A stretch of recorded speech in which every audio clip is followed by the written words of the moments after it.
Teka lang. Diyos ko, bumalik na naman ang tanimbala sa airport dyan sa Naya 3. Isang senior citizen ang muntik na naman madali ng mga immigration officer o airport police dyan sa Pilipinas. Ito panuray natin mga kaibigan dahil ito ay babala sa mga biyahero naman. Senior kasi siya eh. Naiinig So, ako. Teka lang. Sobra Ano kayo? ba? Ano? I-report ko kayo. that's too much po. That's too much. That's too much.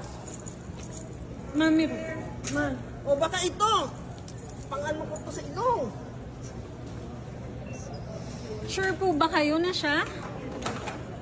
Hindi kasi kung ano, sobra yung abala. Sobra yung abalang ginawa nyo.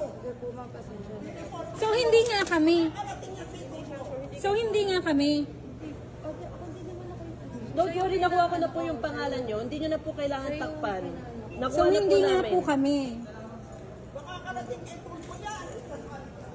So, hindi nga po kami. Pasensya Confirmation na lang po, po. Marami kasing connection. Lumapit, wala ako dun sa nangyari, ma'am. So, hindi nga po kami. Yan lang po. Yes or no? So, hindi nga po kami. Yung last day ko lang kaming x-ray dito, ma'am, para hindi namin ma-double check yung gamit ko. Empty shell, parang alam ko na, di ba ano naman yan talaga? Kala ka rin.